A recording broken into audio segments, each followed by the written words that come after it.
Hey friend, welcome to the Self-Care Isn't Selfish podcast. I'm your host, Emily Nichols. As a Whole30 certified coach, wife, busy working boy mom, and your self-care guru, I'm here to help you start putting yourself first without the guilt. Each week you'll hear motivating and practical tips on how you can create a habit of self-care through interviews with my amazing guests or quick solo episodes with me. After each episode, you'll walk away with an action plan and feel empowered to implement what you have learned into your life. So grab a cup of coffee, glass of wine, or your favorite sparkling water, and let's do this.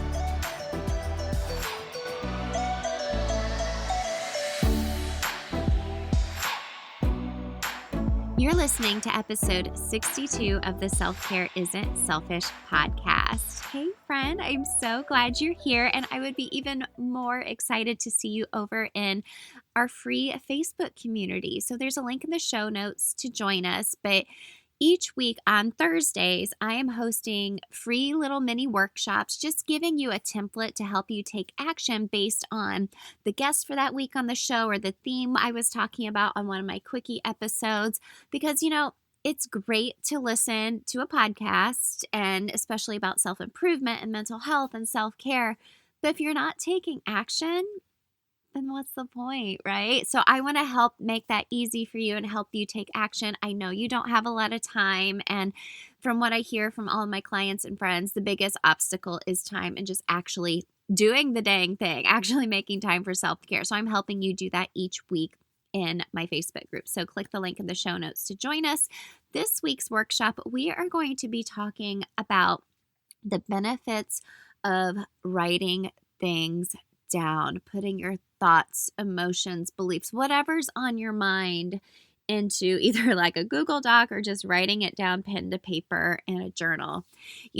There's actual evidence that writing helps lead to better thinking and communication. It's a really great outlet for handling hard times, and it helps close out your mental tabs. My husband's gotten on my laptop a couple of times and been like, why do you have so many tabs open? I was like, because that's what my brain looks like all the time. So I need to clear out the tabs in my brain and do that via writing. And that's what we're going to be talking about today on the show. So my guest is Chelsea Ohlemiller. She is an author, a writer, and I got to know Chelsea through, we both write for the Indianapolis Moms blog. Well, it's now called Indianapolis Moms. And let me tell you a little bit more about Chelsea and why I wanted her to come on the show. So in 2017, Chelsea's mom unexpectedly passed away. And through her own grief journey, she decided to take her mom's advice and start sharing her writing with the world. And that took a lot of courage to do, and she wanted to honor her mother's wishes and just write and put it out there. And she said it was one of the best decisions she ever made. So her grief journey just turned into like a purposeful journey. And she created the blog Happiness, Hope, and Harsh Realities, and she's actually been featured on Her View from Home, Love What Matters, and even Scary Mommy. I love Scary Mommy. So she is going to be giving us some tips. She was super nice to give me some tips that I'll be showing and sharing exclusively in my Facebook group on how you can get started writing down your thoughts. And, if you would want to share that with somebody or just keep it to yourself, it just gives you, she's going to give us a little bit more guidance, which I think is really, really great. And Chelsea's so vulnerable and authentic, and it's shown. She's grown her community so quickly and has so many people wanting to connect because grief is a universal feeling. Her grief story starts with losing her mother, and we talk about it more in this interview, but I know a lot of people are grieving for various amount of things right now. So this is really relevant to anyone today. And like I said, we'll be taking action this week by writing stuff down, writing down your emotions, using it as a way to release it, just get it all out, which I think is a very high form of self-care and something I'm going to be experimenting with and trying to add more to my self-care routine because I know there's so many benefits to it. So make sure you stick around to the end of the episode. As always, I share my 3 biggest takeaways, but enjoy this wonderful conversation with my friend, Chelsea Ohlemiller. All right, gang. Thanks so much again for tuning in to the Self-Care Isn't Selfish podcast. This is such an important conversation we're having today with my guest, Chelsea Ohlemiller. Chelsea, thanks so much for coming on the show. Thanks for having me. I'm so excited to chat with you. We both write for Indianapolis Moms, or also known as Indianapolis Moms blog, and I've gotten to know you and your writing through there, and I'm really excited for you to share your story today. I'm excited to be here, so thank you. Yay. Well, let's start off with the first question I ask all of my guests. Chelsea, what does self-care mean to you? That's a good question. I love it. I think self-care is really just recognizing what you need, which is always changing, and allotting time in your day and week to really take care of those things. And even just within my group of friends, self-care is so different. For me, it's writing and finding time to read. For my other friends, it could be, going on a walk, going to the spa, drinking a glass of wine. I think it's honestly just recognizing not just what your body needs, but your mind, your soul, your heart, and just saying, okay, what do I need? Because it could look different every day, every week, every month, and you have to learn to recognize it and then give yourself what you need. Yeah, for sure. And I'm glad you brought that up, that it looks different for everyone because, there's a lot of great tips that we share here on the show, but what may work for me or for you may not work for some of our listeners. And you have to kind of almost like trial and error and figure out what feels good to you as far as self-care goes. Exactly. Yes. Yeah. Well, let's talk about you a little bit more. Can you share a little bit about your background, a little bit of your story of where you've been and where you are today? Yeah, absolutely. So I'm a mom of 3, so that keeps me very busy. I'm married to my husband, who is such a good support system and partner. So I think that's why, a lot of my goals have been met because I have somebody beside me that's cheering me on, so that's helpful. I became a writer after my mother passed in 2017. I had been writing as a child and kind of, always kept journals and diaries and things like that. But my mother always said, you should share your writing. And so after she passed in 2017, I started Indie Moms blog and became a writer for them. Decided to create my own blog, Happiness, Hope, and Harsh Realities, and then 6 months later, became a published author with several online publications, which was crazy and such a huge goal and achievement for me. I write a lot about grief and hard things. And so most of what I'm doing now is motherhood and writing on the side when I can. And I just started grad school. So I decided, hey, I'm going to throw some more craziness into the world. And so right now it's just mostly motherhood and trying to fit in some things that I'm passionate about on the side and also go back to school. Why not? Exactly. Why not? We're super women. We can do anything, right? Yeah. Well, and that decision was made pre-COVID.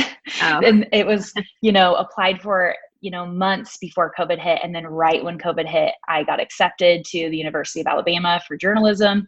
And it honestly was a blessing because it gave me a little bit of purpose in that crazy time.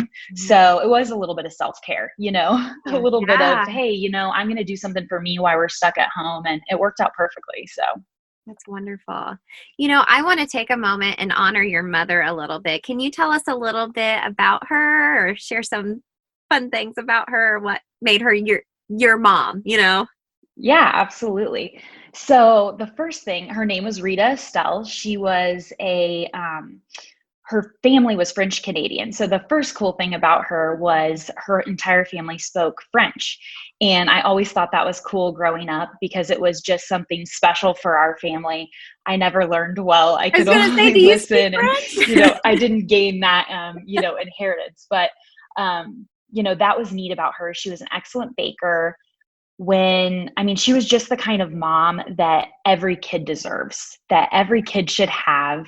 She was perfect in her own way. Of course, she had moments where, I'm sure she lost it with us, but Right. in the grand scheme of things, she was just the mom that every kid loves and should have and be blessed with. And she Yeah. was just that.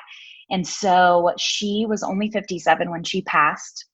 We found out probably 10 years before that, she started her first battle. She had jawbone cancer. Mm. And then a few years after that, she had colon cancer.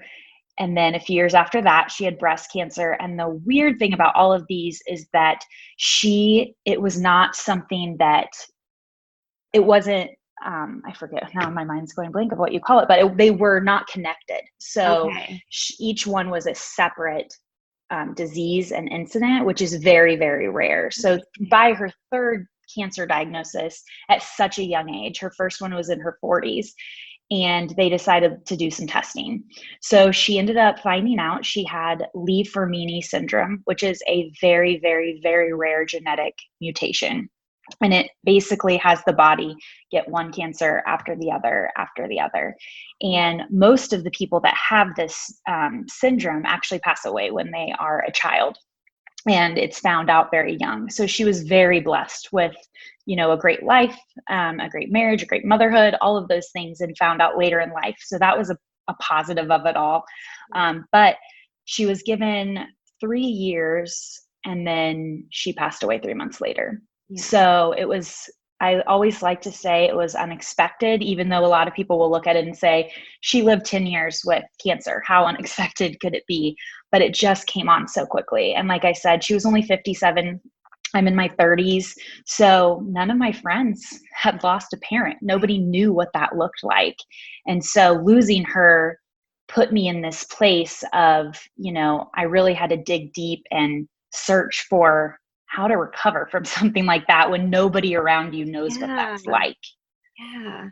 That's a really interesting point you brought up, because you at the age we're at, we don't know a lot of people that have lost their parents, or I look at my parents and I see them caring for their elderly parents, or their friends losing their parents. But at our age, there's no one to turn to be like, how did you cope with this? So it sounds like you turned to writing. Exactly. To I help. just started writing it all down. I didn't share it with anybody at first. I just thought, I've got to get this out. And I don't want to tell people, because grief is that complicated emotion and journey that nobody really likes to talk about. They like to ask you how you are, but they don't really, it makes people uncomfortable, and it's natural, to feel that way. And so I thought, I'm just going to start writing down what I feel. And I realized how helpful it was. Like I said, it was that form of self-care and therapy for me, just to get it out. And then a little, glimmer, I guess, was just something told me, share it, just put it out there and just see. And that's kind of what I did with Indianapolis Mom's blog, and then later on my own blog. And people were writing to me and saying, oh my goodness, you just said what I've been thinking. Yeah. And I'm like, oh, there are other people that feel this way.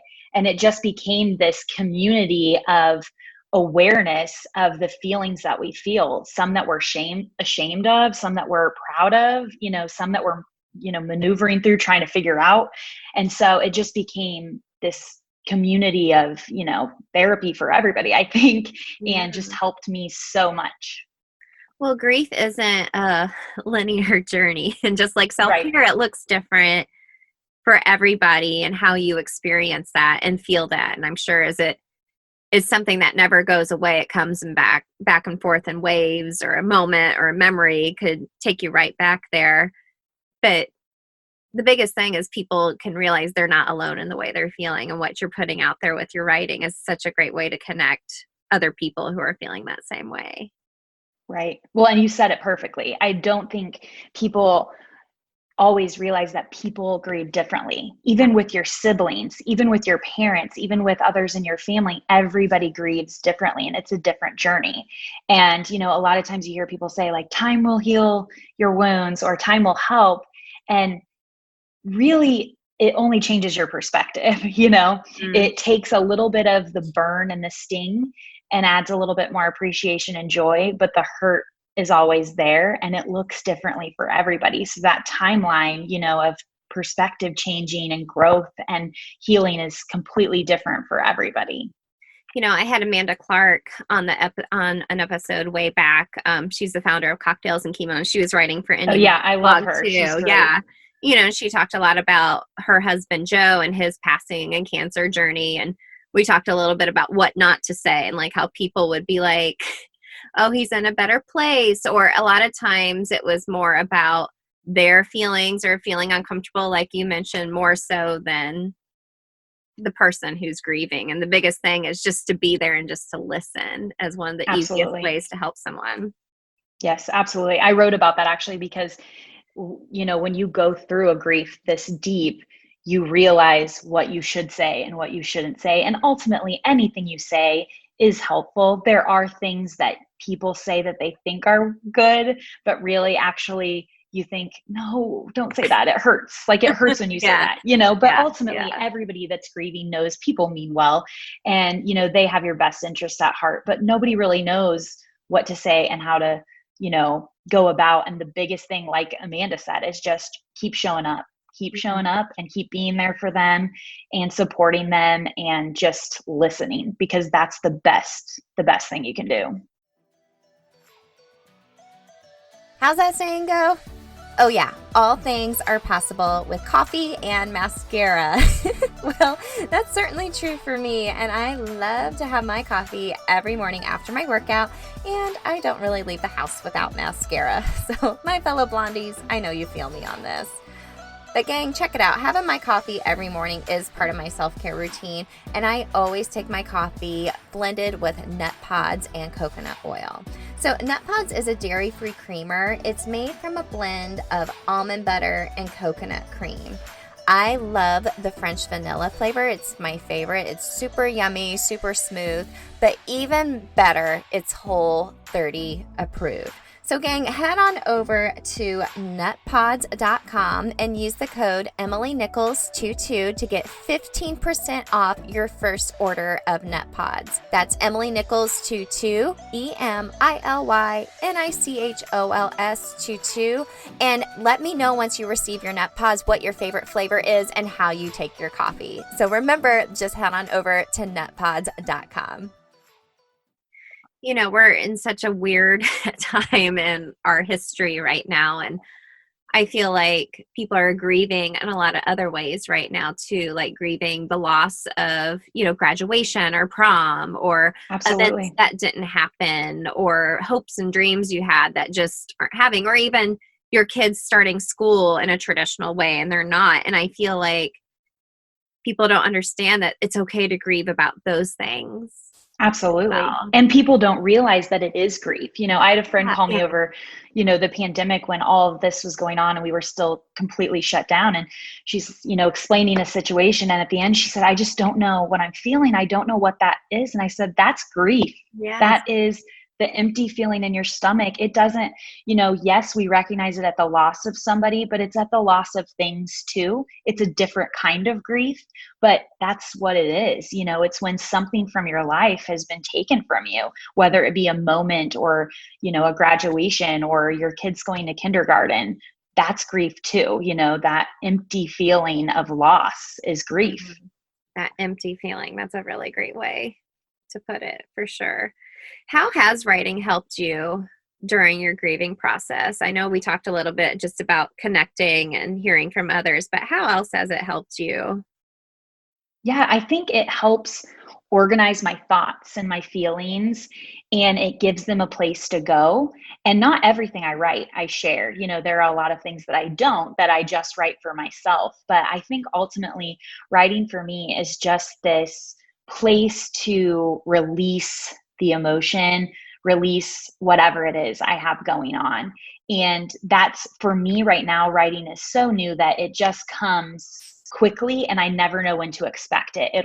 Something will remind me, something will inspire me. It could be eating on Valentine's Day, my husband and I were eating at a restaurant, and this old couple was sitting next to us. They were probably in their 80s, just enjoying this meal. And immediately I had this feeling of, I'm going to write about this later, and it's just recognizing those moments that inspire you and using them to kind of motivate you and uplift your spirit, and just, giving yourself somewhere to be creative and an outlet.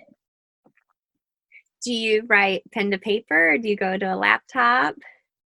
I usually use my laptop. Okay. So, but I honestly write, some of the pieces of mine that have been the most popular have actually been from my notes on my iPhone, that I'll be out somewhere, whether it be at the park or a restaurant, like I said, somewhere, and I'll go, oh, I got to write this down. And I just start writing my thoughts. And so a lot of my most popular pieces, I would say, come just like that, and I have to get it out. And it could be a 5-minute, writing something very quick, but it just comes to me. So a lot gets written on my laptop, but I would say my notes on my iPhone gets used a lot too.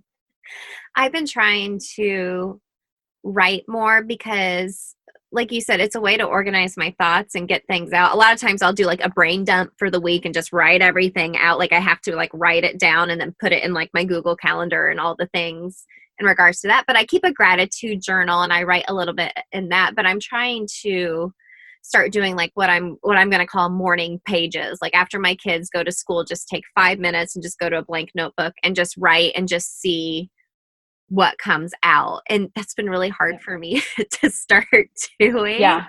But I think there's so much beauty, and like you said, just getting those thoughts out and seeing what comes out of it.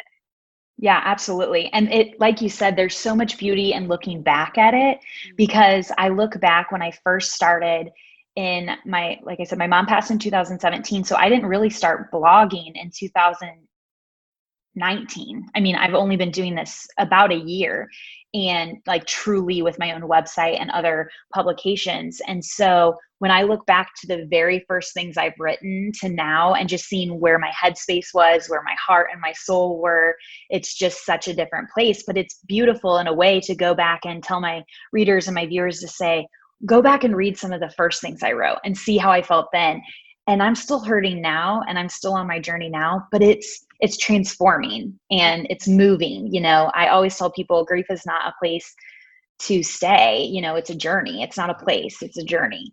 And so I love looking back and just seeing, how much growth there's been, or how my mindset has changed, or, different aspects of looking back. Yeah.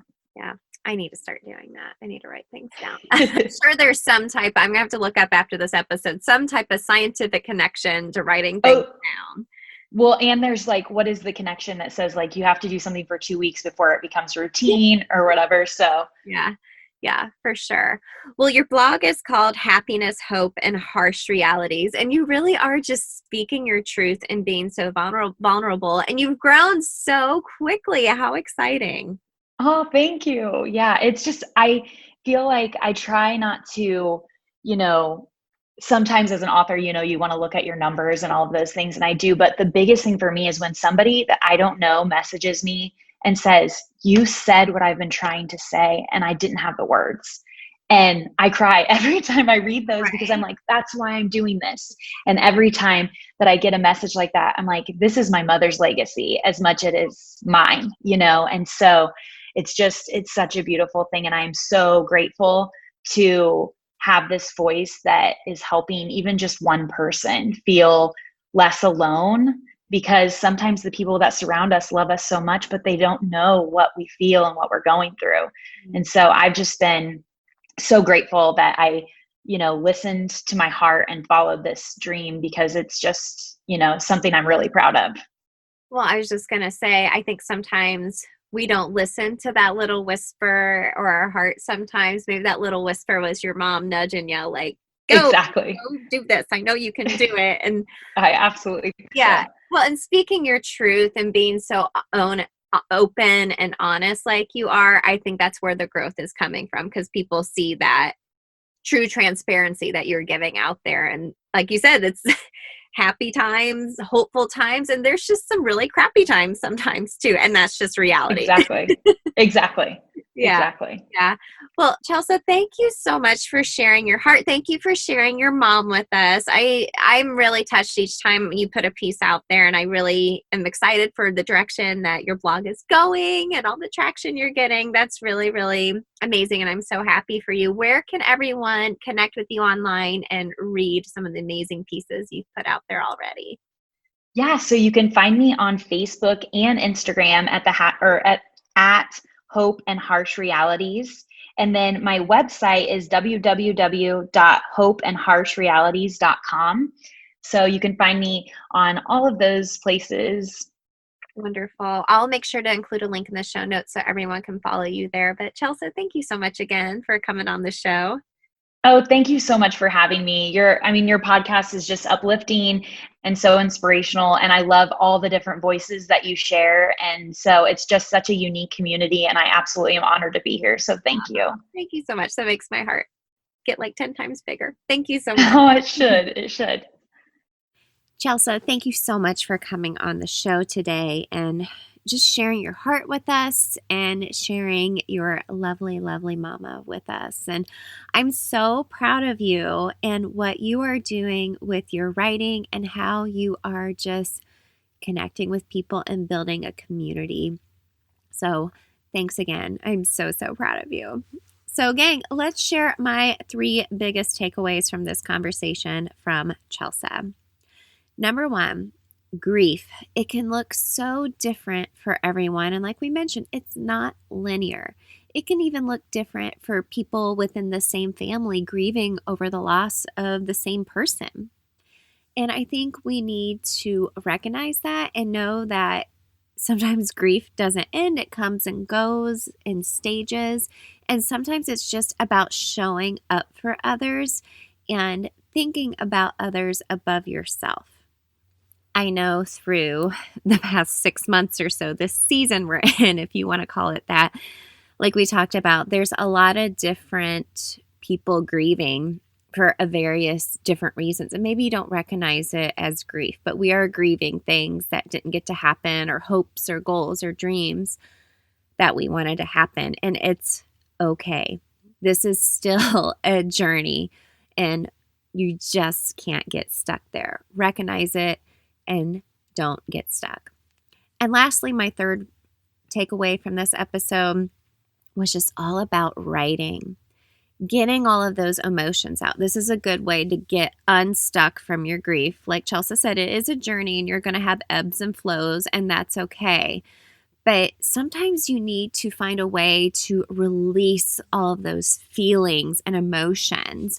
And writing can be a really great way to do that. So we'll be talking about how writing can be a form of self-care in my mini workshop this week over in my free Facebook group. Make sure to click the link in the show notes to join us over there. It's free, and every week I host just a little mini workshop, usually with a template to take action steps on each week's episode. And I think writing is such a therapeutic way to release all those emotions, get them out. And like Chelsea said, there's a beauty in looking back at your writing too, to maybe see where you've come or overcome some feelings or emotions you were having.